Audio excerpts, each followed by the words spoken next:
Hello, ഇന്നത്തെ എൻ്റെ recipe ഒരു ഫിഷ് ഫ്രൈ ആണ്. എല്ലാവർക്കും ഫിഷ് ഫ്രൈ ചെയ്യാനൊക്കെ അറിയായിരിക്കും. പക്ഷേ ഇത് നമ്മൾ നാടൻ ഹോട്ടലിലെല്ലാം പോയാൽ കഴിക്കുമ്പോഴുള്ള ഫിഷ് ഫ്രൈയുടെ ഒരു ടേസ്റ്റാണ് ഉണ്ടാകുക. അപ്പോൾ ഇതെങ്ങനെയാണ് തയ്യാറാക്കുക എന്നുള്ളത് നമുക്ക് വീഡിയോ കാണാം. അപ്പോൾ അതിൻ്റെ മസാല തയ്യാറാക്കിയെടുക്കാൻ വേണ്ടിയിട്ട് ആദ്യം തന്നെ 2 ടേബിൾ സ്പൂണോളം മുളക് പൊടി ആഡ് ചെയ്ത് കൊടുക്കാം. പിന്നെ 1/2 ടീസ്പൂണോളം മഞ്ഞൾപ്പൊടി ആഡ് ചെയ്ത് കൊടുക്കാം. പിന്നെ ആവശ്യത്തിനുള്ള ഉപ്പ് ഇട്ട് കൊടുക്കാം. പിന്നെ ഇതിൽ മെയിനായിട്ട് നമ്മൾ ചേർക്കാൻ പോകുന്നത് 2 ടേബിൾ സ്പൂണോളം പുളിവെള്ളമാണ്. 2 ടേബിൾ സ്പൂൺ വേണം കേട്ടോ. എൻ്റെ അടുത്തുനിന്ന് വീഡിയോ മിസ്സായി പോയതാണ്. പിന്നെ 1/2 ടീസ്പൂണ് വിനാഗിരി കൂടി ഒഴിച്ചതിന് ശേഷം ഇത് മസാല നല്ലോണം ഒന്ന് മിക്സ് ചെയ്തെടുക്കുക. കൈകൊണ്ട് തന്നെ നല്ലോണം ഒന്ന് മിക്സ് ചെയ്തെടുക്കുക. അപ്പോൾ എല്ലാം കൂടി നല്ലോണം മിക്സായി കിട്ടും.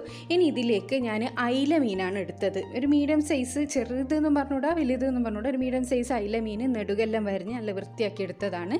അതിൻ്റെ മേലെ നമുക്ക് ഈ മസാല നല്ലോണം പിടിപ്പിച്ചു കൊടുത്തതിന് ശേഷം അരമണിക്കൂർ റെസ്റ്റ് ചെയ്യാൻ വെക്കാം.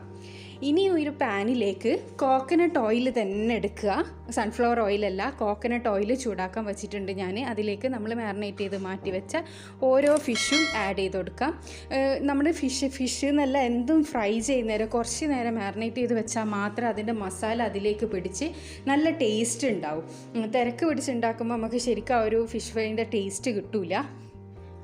അപ്പോൾ ഇതിൻ്റെ ഒരു ഭാഗം റെഡി ആയിട്ടുണ്ട്. നമുക്കിതൊന്ന് തിരിച്ചിട്ട് കൊടുക്കുക. പിന്നെ പ്രത്യേകം ശ്രദ്ധിക്കുക, നമ്മുടെ ഫ്ലെയിം എപ്പോഴും മീഡിയം ടു ലോ ഫ്ലെയിമിൽ ഇട്ടിട്ട് വേണം നമ്മളിത് പൊരിച്ചെടുക്കാൻ വേണ്ടിയിട്ട്. പിന്നെ വേറൊരു കാര്യം, ഒരുപാട് ഓയിലിട്ട് മുങ്ങി പൊരിക്കേണ്ട ആവശ്യമൊന്നുമില്ല.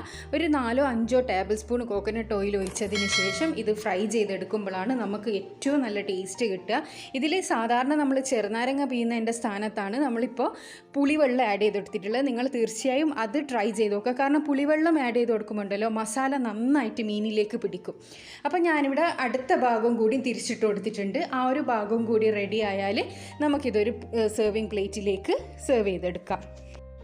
അപ്പം ഇതൊരു പ്ലേറ്റിലേക്ക് സെർവ് ചെയ്തെടുത്തിട്ടുണ്ട്. നിങ്ങൾക്ക് അയില മീനല്ലാത്ത ഏത് മീനിൽ വേണമെങ്കിൽ ഈ ഒരു മസാല ഉപയോഗിച്ച് തയ്യാറാക്കാം. സാധാരണ നമ്മൾ ചെറുനാരങ്ങ പിഴിഞ്ഞിട്ടാണ് മസാല തയ്യാറാക്കാറ്. നിങ്ങൾ ഇതേപോലെയാണോ തയ്യാറാക്കാറ് എന്നുള്ളത് എനിക്കറിയില്ല. ഈ ഒരു രീതിയിലാണ് നമ്മൾ ഹോട്ടലിലെല്ലാം തയ്യാറാക്കുക. അപ്പോൾ ഈ പുളിവെള്ളം ഒഴിക്കുമ്പോൾ മീനിൻ്റെ ഉള്ളിലേക്ക് മസാല നന്നായി പിടിക്കും.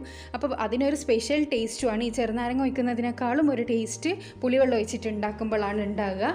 അതേപോലെ തന്നെ നമ്മൾ ഒരുപാട് ഓയിലിട്ട് മുക്കി പൊരിക്കാതെ കുറച്ച് കോക്കനട്ട് ഓയിലിട്ട് പൊരിക്കുമ്പോൾ ആ കോക്കനട്ട് ഓയിലിൻ്റെ ഫ്ലേവറും നല്ലോണം ആ മീനിലേക്ക് വരും. അപ്പോൾ എല്ലാവരും ഇതൊന്ന് ട്രൈ ചെയ്ത് നോക്കണം. ട്രൈ ചെയ്തതിന് ശേഷം നിങ്ങളുടെ അഭിപ്രായം അറിയിക്കുക. നിങ്ങൾക്ക് ഇഷ്ടമുള്ള ഏത് ഫിഷിൽ വേണമെങ്കിലും ഇത് തയ്യാറാക്കി എടുക്കാൻ പറ്റും.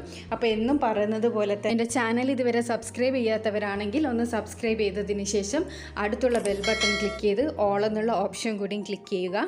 Thanks for watching.